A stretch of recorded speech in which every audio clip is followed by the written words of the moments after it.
বাবা বা মা মারা গেলে জমি না দিলে কি করে ওই লাশ আটকায় দেয়, দেখছেন এটা? হ্যাঁ এখন ইরান আমেরিকারা লাশ আটকায় দিছে। কেমনে লাশ আটকাইছে আপনি বুঝবেন?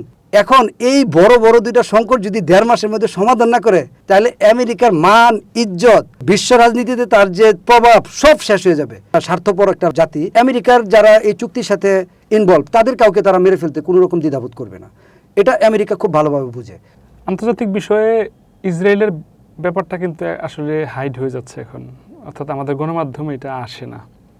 সেটা হচ্ছে তারাই যুদ্ধ পাতিয়েছিল, এখন আমেরিকা এবং ইরানের যুদ্ধ চলছে। এখানে একটা বিষয় খুবই গুরুত্বপূর্ণ যে ইরান এত শক্তিশালী কীভাবে হলো, তার দুটি দেশ আমরা উল্লেখ করতেই পারি, রাশিয়া এবং চীনের অত্যাধিক প্রযুক্তি ব্যবহার করে।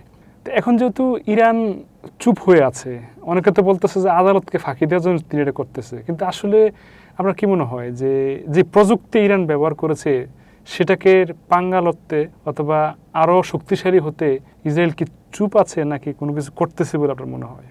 ধন্যবাদ। এই ক্ষেত্রে আমি আমার একটা ব্যক্তিগত অভিজ্ঞতা শেয়ার করি। আমার একান্ত ব্যক্তিগত একটা চিন্তা যে ইসরায়েল একেবারে সাইডলাইনে চলে গেছে।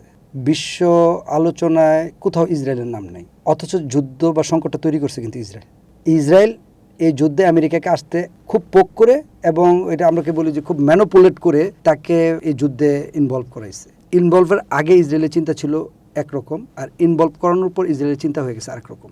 আপনি জানেন দুইটা শব্দ আছে, একটা হচ্ছে স্ট্র্যাটেজি আর একটা হচ্ছে ট্যাকটিক্স। ট্যাকটিক্যাল মানে হচ্ছে ইনস্ট্যান্ট আপনি একটা কৌশল করলেন। আমরা কথা বলতেছি এর মধ্যে একটা ভূমিকম্প খেয়াল করলাম, খেয়াল করার পর আমি যে টেবিলের নিচে গেলাম, আপনিও টেবিলের নিচে গেলেন, এটা হচ্ছে ট্যাকটিক্যাল একটা সাইড। মুহূর্তের মধ্যে একটা আমরা কৌশল অবলম্বন করে আমরা সেফ হয়ে গেলাম। আর স্ট্র্যাটেজি হচ্ছে দীর্ঘমেয়াদী কৌশল, লম্বা একটা কৌশল। এই কৌশল হচ্ছে আপনার মূল আপনার মানুষের জীবনের পরিবর্তনের জায়গা। যুদ্ধের শুরুতে ইসরায়েল এবং আমেরিকা আপনার ট্যাকটিক্যালি উইন হয়েছে, ইরান ট্যাকটিক্যালি পরাজিত হয়েছে। প্রথম তারা ইরানের রাজনৈতিক নেতৃবৃন্দকে, যারা মূল নিয়ন্ত্রক ছিল ইরানের, তাদেরকে মেরে ফেললো এবং 13,000 সুনির্দিষ্ট টার্গেটে তারা বোমা ফেললো। ইসরায়েল এবং আমেরিকা মনে করলো যে তারা জিতে গেছে, কিন্তু স্ট্র্যাটেজি যেটা ইরান নিল টিকে থাকার লড়াই এবং সুনির্দিষ্ট জায়গায় আঘাত করা, সুপরিমিত মাত্রায়, যতটুকু দরকার ততটুকু। এই মাত্রায় যখন আঘাত করা শুরু করলো, ইসরায়েল বুঝে ফেললো যে ইরানের কাছে যে পরিমাণ ক্ষেপণাস্ত্র মজুদ আছে পুরোটা যদি ছেড়ে দেয়, তাহলে ইসরায়েল তো রাষ্ট্র হিসেবে খুব বড় না, তাহলে তার রাষ্ট্রটাই নাই হয়ে যাবে। এটা সে বুঝে ফেলছে যে আমার রাষ্ট্রটা যদি আমেরিকার মতো বড় হইতো, চীনের মতো বড় হইতো, ভারতের মতো বড় হইতো, তাহলে আমি তার সাথে আরও ফাইট করতো, ইসরায়েল আরও ফাইট করতো, কারণ তার কাছে তো পারমাণবিক বোমা আছে, অ্যাটমিক এনার্জি আছে। সে ওই পর্যন্ত যায় নাই, কারণ সে চিন্তা করছে যে ইরান এখন যেভাবে পাগলামিভাবে অ্যাটাক শুরু করছে, খেপাটে অ্যাটাক, এই অ্যাটাক যদি ইরান পরিপূর্ণভাবে বজায় রাখে, তাহলে ওর জায়গাটা তো ছোটো, ওর তো লিমিটেশন আছে একটা, ওই জায়গাটা পুরোটা নাই হয়ে যাবে, তার মানে রাষ্ট্র ব্যবস্থাটাই থাকবে না। এটা যখন সে বুঝলো, বোঝার পর সে আমেরিকাকে বললো, ভাই থামান না, ভুল হয়েছে আমাদের, থামান। এখন আমেরিকাও বললো যে বেটা তোর কথাই তো আমি নাইমে একটা বিপদে বললাম রে, এখন যে থামামো, আমিও তো কোনো উইন উইন সিচুয়েশন পাইতেছি না, রাস্তাটা কি? এই রাস্তা খোঁজার জন্য ওরা দুইজন খুব করলো, কিন্তু আমেরিকা আবার একটা জিনিস জানে, আমেরিকা ইসরায়েলের প্রতি আমার ধারণা পরিপূর্ণ আস্থা বা বিশ্বাস নাই। এই জন্য আমেরিকা একটা নতুন কৌশল নিছে, ইরান এবং আমেরিকা এবং পাকিস্তান তিনজন মিলে একটা কৌশল নিছে। কি কৌশল জানেন? সব কিছু থেকে এরকম একটা ভাব দেখাইবা যাতে ইসরায়েল বুঝে আমাদের মধ্যে যখন তখন যুদ্ধ লাগতে পারে, যাতে ইসরায়েল তোমাদের উপর কোনো আত্মঘাতী হামলা না করে, বা ওই যে আমরা কি বলি এটা গোপনে আঘাত করা বা গোপনে খুন করা যে কাজ, ইসরায়েলের মূল কাজ কিন্তু আপনার গোপন হত্যা করে, এই গোপনে হত্যাটা যাতে না করে। কারণ আমেরিকাও জানে যে আমাদের এই আলোচনা যদি সুপ্রসন্ন হয় এবং বুঝে ইসরায়েল যে এই আলোচনা 2-1 দিনের মধ্যে চুক্তিতে পৌঁছে যাবে, তাহলে ইসরায়েল কি করবে? গোপনে ইরানের আরেক চিরে মেরে ফেলবে, বা বড় বড় কোনো যেগুলো মূল জায়গায় মাথা বসা তাদেরকে মেরে ফেলতে পারে। যার কারণে ওই যে ইসলামাবাদে যখন পাকিস্তান, ইরান এবং আমেরিকা বসছিল, তখনই তার একটা নীতিগত সিদ্ধান্ত হয়েছে যে ভাই আমরা যা করবো, চুক্তি হোক না হোক আমাদের মধ্যে এটা থাকবে, বাইরে ফাপড়বাজি থাকবে, যাতে ইসরায়েল বুঝে যে আমাদের মধ্যে আসলে কোনো ঐক্যমত হচ্ছে না, কিন্তু আমরা জায়গা মতো গিয়ে সব ঐক্য হয়ে যাবো। এই কৌশলটা আমার ধারণা আমেরিকা, ইরান এবং পাকিস্তান সম্মিলিতভাবে নিছে।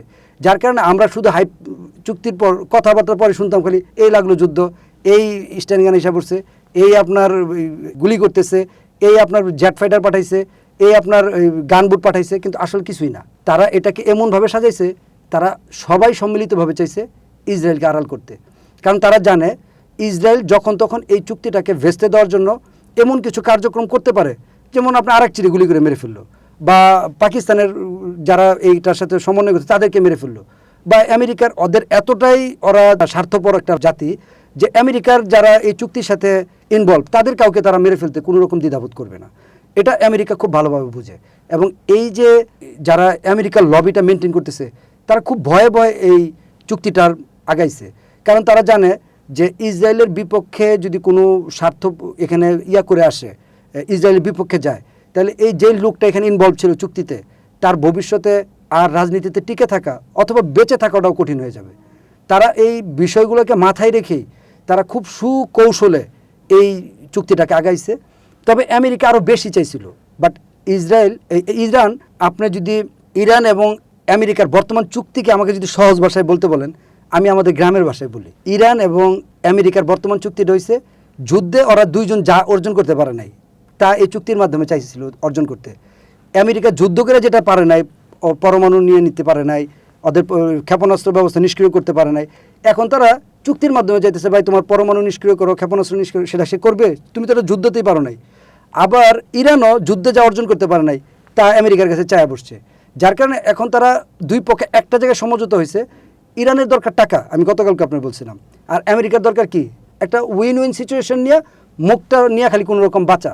ইরান এখন যে কৌশলে আগাচ্ছে বা যে কৌশলে আমেরিকা চেপে ধরছে, আমাদের গ্রাম দেশে দেখবেন আমাদের ভাই বোন, মামা চাচা, খালা ফুফুর অনেক হিস্ট্রি আমরা দেখি, প্রতিবেশী, পাড়া প্রতিবেশী, বাবা বা মা মারা গেলে জমি না দিলে কি করে, ওই লাশ আটকায় দেয়, দেখছেন এটা? হ্যাঁ, লাশ আটকায় তারা জমিটাকে উদ্ধার করে। এই লাশটা আটকায় কারা জানেন? যারা দুর্বল পক্ষ, হয় বোন, যে ভাই বোন ভাইয়েরা ঠিকমতো মা বা বাবার জমিটাকে ভাগ করে দেয় নাই, অথবা যে ভাইটা দুর্বল থাকে, যে ভাইটা বাইরে ছিল বা দুর্বল, এটার জমি টমি ঠকাইছে, এখন যখন সব পাড়া প্রতিবেশী আইসা লাশ কবর দিতে আসবে, সবাই চারদিক দিয়ে তাকাই থাকে না, তখন এসে লাশ কবর দেওয়া যাবে না, আমার হিস্সা আগে বুঝাই দাও। এখন ইরান আমেরিকার লাশ আটকাই দিছে। কেমনে লাশ আটকাইছে আপনি বুঝবেন? প্রথম বিষয় হচ্ছে বিলিয়ন বিলিয়ন ডলারের চুক্তি হবে এই চীনের সাথে আমেরিকার, আর 15 দিন সময় আছে, 15 থেকে 16 দিন সময় আছে, মানে ডোনাল্ড ট্রাম্প চীনে গিয়ে এই চুক্তিটা করবে, আর 1.5 মাস সময় আছে বিশ্বকাপ খেলা শুরু হবে, যেটার মূল জায়গায় হচ্ছে আমেরিকা বসা। এখন এই বড় বড় দুইটা সংকট যদি 1.5 মাসের মধ্যে সমাধান না করে, তাহলে আমেরিকার মান, ইজ্জত, বিশ্ব রাজনীতিতে তার যে প্রভাব সব শেষ হয়ে যাবে। কারণ আপনি জানেন যে এই তেলের সংকট, হরমুজ সংকট থাকলে এই যে কোটি কোটি ডলার ব্যয় করে যে বিশ্বকাপের আয়োজন করতেছে, ইয়ারা যেতে পারবে না তো, কারণ প্লেন ফেয়ার বেশি থাকবে, গাড়ির ফেয়ার বেশি থাকবে, হোটেল রেন্ট বেশি থাকবে, ট্রাভেলিং কস্ট বেশি থাকবে, মানুষজন যুদ্ধ অবস্থায় কোনো জায়গায় ট্রাভেল করতেও মনের ভিতর স্বস্তি পাবে না। এখন ট্রাম্পের জন্য 1-1.5 মাসের মধ্যে যুদ্ধ বন্ধ করেছে ফরজ, আর ইরানের জন্য এই যুদ্ধ কন্টিনিউ করা ফরজ, কারণ যত যুদ্ধ কন্টিনিউ হচ্ছে তার অর্থনীতি সমৃদ্ধ হচ্ছে, যার কারণে আমেরিকা একটা লাশের মাঝখানে পড়ছে, আর ইরান এই লাশ আটকে দিছে, আমার হিস্সা দে, তারপর আমি লাশ ছাড়বো না, লাশ ছাড়বো না। যার কারণে আমেরিকান চিন্তা করছে মান ইজ্জত নিয়ে যতটুকু না দিলেই না, এতটুকু এখন ইরানকে দিয়ে দিচ্ছে। তারা বলতেছে ভাই তোমাদের বিলিয়ন বিলিয়ন ডলার আমার নিষেধাজ্ঞা আটকে আমি দিয়ে দিতেছি, আর আমরা যেসব নিষেধাজ্ঞা তোমাকে উপরে দিয়েছিলাম এটাও তোমাকে ছেড়ে দিতেছি, তারপর ভাই তোমরা লাশটা কবর দিতে দাও, অর্থাৎ এই যুদ্ধটারে কবর দাও, এটাই তারা চাচ্ছে।